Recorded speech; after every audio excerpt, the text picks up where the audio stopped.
Welcome back to the channel, everybody. This is Kodeations. In today's video, I wanted to introduce you guys to a brand new game called Punishing Great Raven. Man, this game has pretty much been taking up all of my free time outside of our main game on the channel for the past 2 nights, and I've been having an absolute blast. So I wanted to share it with you guys today. So without further ado, let's dive right in.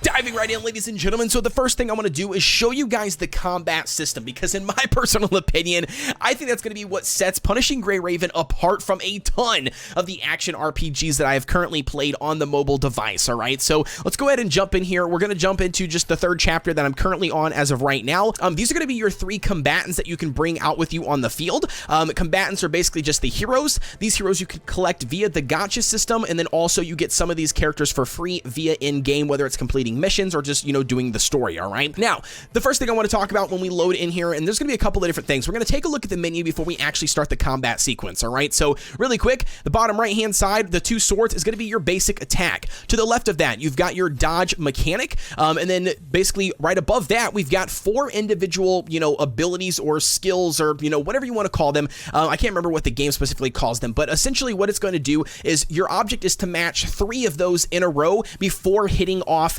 that specific skill. So to give you guys an example, we've got 1 red, we've got 1 blue, and then we've got 2 yellows in a row. So ideally, we're going to utilize our red, utilize our blue, and then we're going to save our yellows. The yellows will slide to the right as we utilize them. You'll see this in combat in a second. And then as we continue to do basic attacks and utilize the red and blue, to give you guys an example, we will generate some additional, more combo points or combo abilities. So they'll just generate on, pass to the left of the 2 yellow ones. Ideally, what we want is we want 3 consecutive yellow. We'll pop off that yellow ability then, which will then, like I said, have that 3-set combo. You can generate higher combos as well by doing 4s and 5 combos by getting, 4 or 5 of the same exact color of whatever, combo point you're trying to run across in a row, all right? So just, it's a really quick synopsis. I know it's down and dirty, but you kind of get the idea. So let's go ahead and start off this battle sequence. I believe this one is going to spawn 3 individual enemies for us to take care of. Nope, two to start off with. So again, like I said, there's going to be a dodge mechanic as well. So let's see if we can activate that really quick.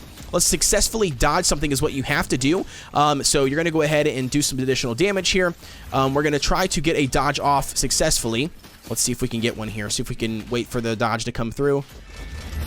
All right, so there it is. So you can see the sequence has started. The enemies do not move. We're going to use the 3 yellows in a row. We're going to hit the 3 blues in a row. And then now you can see right here we've got 2 reds, a yellow, and then a red, and then a blue, and then 2 more reds. So we're going to go ahead and utilize the yellow so then we can stack up the first reds. So we're going to do that to do additional damage, which you can see it does quite a bit of damage. Same thing goes for this. We're going to utilize the blue. We're going to save the additional ones here.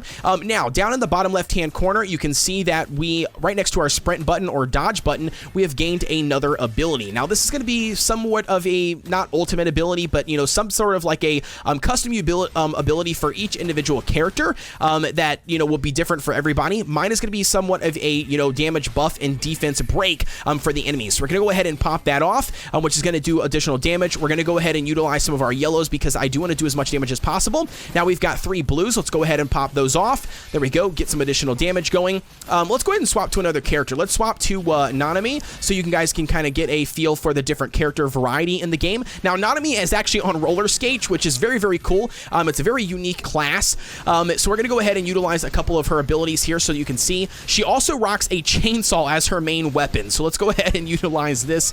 Let's defeat this enemy really quick. I did pop off my abilities incorrectly there. All right, now we're going to take on the spider tank. So let's go ahead and use our charge ability. Check this out. So this is going to be her special ability, which looks a little bit different than Lucia. So again, she does like this flame charger, ability or dash ability. Let's go ahead and use our 4 blues. Pop this off, get some additional defense. We got a success break here. Or dodge, I mean. Let's go ahead and do another charge ability to do all of the damage we need to finally kill the boss. So there you guys go. Hopefully that gives you guys a general understanding of the combat system. Again, I apologize. I have to run through it really, really fast. You don't even know how many times I've recorded the combat sequence because it happens so fast. Everything happens so fast. But really just, it's really, really intuitive. And I really enjoy the combat system. Like I said, I think that's what's been keeping me grinding out the game for the past 2 nights already, all right? Already now jumping into the next next section of the video that I want to discuss, and that's going to be talking about the additional content. So once we click on the battle button, you can see in the bottom right hand side here, we've got the story mode unlocked. That's currently what we are grinding out that we just showed you a fight in. In the individual story mode, you've got the main quest line, you've got the interlude, and then you've got the stronghold. Now the stronghold I have not been able to unlock yet. We'll have to see what that actually becomes. The next thing up we've got is going to be the resources. So resources, just your tried and true various resources that you can collect in the game, whether it's to upgrade gear, whether it's to upgrade like sets, whether it's to grind out things for your construct, your cogs, which is aka your gold in this game. Just various resources. That's gonna be where you can grind those out. The next one up is gonna be challenges, challenge modes. Again, really cool system. I love this. So you can actually jump in here and take this class, for instance, which is gonna give you guys additional information about your basic dodges, your extreme dodges, your swap dodges. Not only that, you can see your construct battles, which is basically going up against each individual combatant. So you can see like Eclipse here, pay attention to the tutorial tips, learn the construct's combat techniques. So again, very cool. Each one is going to be different, according to who you want to play as or what you want to do. But like I said, 100%, the game is not short when it comes to individual content. The next thing up that we have yet to unlock, but I have already seen, and that's going to be the dorm system. So the dorm system is very similar to like Arknights and everything, where you can kind of do like decorations and everything, and then you can, idly grind out resources via the dorm. So again, very cool. We've got the member section down at the bottom. Now the members are going to be, your individual combatants or heroes that you can then obviously collect. So again, you can see all of the different ones that are currently in the game, which unfortunately there's not a ton. If I'm going to be 100% honest with you guys, you can see the ones that I do not have are going to be with the padlock icon in the top right above the word shard. So just keep that in mind. We do only have five total currently as of right now. The next thing up that I want to talk about, and that's going to be your individual items. You do have a ton of individual weapons, so that you grind these bad boys out through the gacha system. You also get them from drops via missions, also via story modes that you complete and that happen to drop them in the story mode. The next thing up we've got is going to be memories. Now memories are going to be kind of sort of like gear sets, but they're not gear, right? They're basically memories of previous combatants that you can then take some sort of perk from that combatant, right? So to give you guys an example, if I click on one of these here and just show you one, it says memory owned is going to be this chick here, and you can see that the base memory stats that it will give you whatever combatant you equipped it to, 137 HP and then 5 crit, and then obviously by equipping multiple pieces of this same memory set, you will get the additional bonuses. So again, a very unique system. I really like it. The next one up we've got is going to be the materials. Obviously all the materials you can collect in the game, and then obviously the shards, because yes, you can obviously summon units utilizing the shards. All right, so again, very cool. The next thing up that I want to talk about is going to be the R&D, which is going to be pretty much the summoning system, or the gacha system, if you will. So currently right now we've got a special event banner going on. This is going to be a 70% increased chance to summon Lee.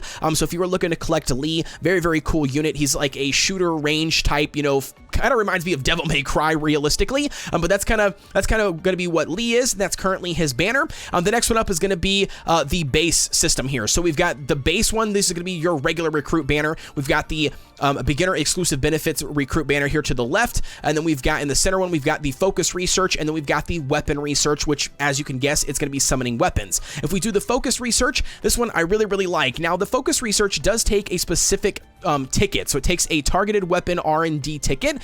You can, however, convert your black cards, these items here. You can convert these black cards into these targeted weapon R&D if you would like to collect a specific weapon. But what's really sweet that I like about this is you can actually pick and choose whatever weapon you want to focus, and then as you can see here to the left hand side, choosing whatever set basically increases that percentage of it being that set by 80%. So very cool system. That's going to be pretty much what you need to know about the gacha system. So if we hop in here to the regular recruitment banner, I believe there is a percentage somewhere. Now I'm not exactly sure where they give us. If we click on the rules here, There we go. All right, so 10 attempts is guaranteed. So if you do one 10 pull, you're guaranteed at least an A rank unit. Very, very nice. The next one up is going to be every 60 attempts, you are guaranteed a S rank, which is going to be the best top, or the top rank that you could get in the game, I believe, at base value.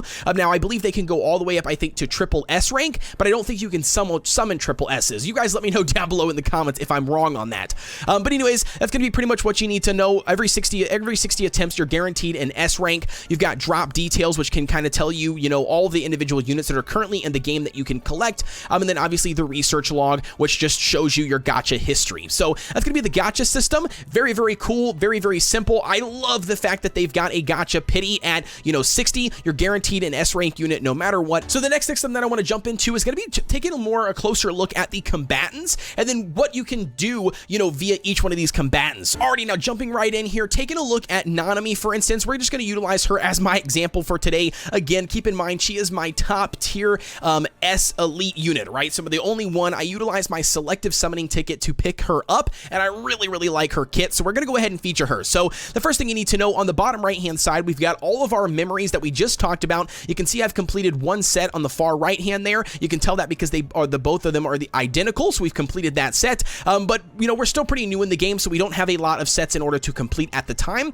The next one up is going to be our individual weapon. So keep in mind, the weapons, like I said, can't be farmed or, gotcha'd out of the gacha system, out of the weapon banner. Or the other thing you can do is complete individual missions and dailies and things like that to achieve specific weapons. And then last but not least, from completing missions and just playing the game via the story mode, will also award weapons over time. So just keep that in mind. Each individual weapon can also be upgraded. So like, let's say, our weapon here that we have currently equipped that is pink, you can see we click into it, it gives us a little bit of like, stats here that you can see, and then it also gives us some sort of like a skill that weapon has, like a passive skill. And then anyways, we can see the details. We're going to go ahead and click on overclock again, which is just another way to further increase the damage and the skills and all the stats and everything on an individual weapon. So again, very, very cool. It's kind of like a smaller, tree when it comes to your individual weapons on top of your overall character. So let's go ahead and click on the train button on the top right hand side here, and let's just check out what you can do with each combatant. On the left-hand side, we've got the upgrade feature. That's going to be pretty self-explanatory. Your upgrade, you're going to utilize these experience pods to just increase the overall level for your character, or what your level cap can be, all right? The next one up is going to be the promotion. Now, the promotion is going to be increasing the level cap of your character, and it's also going to be changing their title. So you can see that the title is currently elite. I believe everyone starts off as being a private. Yeah, so you got a private, sergeant, elite. There's various different titles that you can get or achieve, via the promotions. There are going to be prerequisites down here in the bottom, so you can see that, complete hidden story 1 through 6, and then also construct reaches level 30, which we're not currently level 30. I believe we're level 27 at the moment, but that's going to be what we need to do. And then once we do that, we can utilize cogs, which is going to be your gold in this game, to then promote Nanami. The next one up is going to be probably the most important and what a lot of people want to know, and that's going to be the evolution. In order to pop off the evolution for a specific character, you have to collect additional shards for that character, aka either through like missions and rewards, or via the gacha system. If you summon multiple copies of that same rank of that same character, then you will basically get those items converted into shards, which then you can utilize to do those evolutions. So the evolution will basically give you the additional bonuses. As you can see, this attack plus 10, and then it basically will fulfill all those squares, and then will increase from S rank to SS rank, and then SS to SSS rank. All right, so it's going to be what you need to know about that. Last but not least, we do have the individual skills that we talked about in the combat sequence. You've got your 3 main skills for each one of your characters. Then underneath that, you can see the additional skills that you can pick up and also level up and invest in. Then the next thing up that I want to talk about is going to be some of those passive skills that you can also take advantage of. So again, very, very cool system. So along with that, the last thing I wanted to mention to you guys before we hop out of here, and that's going to be, just for anybody that's wondering, this game is 100% PvE, right? Like, there is no PvP in this game, and I know that might be a turnoff for a lot of players that are super competitive, so just keep that in mind. But I highly recommend picking up Punishing Gray Raven. It's free to try out and play. I promise you, you will not be disappointed. That's going to be it for me, ladies and gentlemen. As always, let me know down below in the comments what you guys think. Are you enjoying playing Punishing Gray Raven? Are you not even picking it up? Are you passing on it? And if so, what is going to be the reason for that? But with that being said, as always, please be sure to like, comment, and subscribe. Hit that notification bell so you guys get a notification every time we drop a video. We got a Discord Discord link provided down below with over 1,000 people in it. We would love to have you guys over there to join the family. And without further ado, I will see you guys on the next one.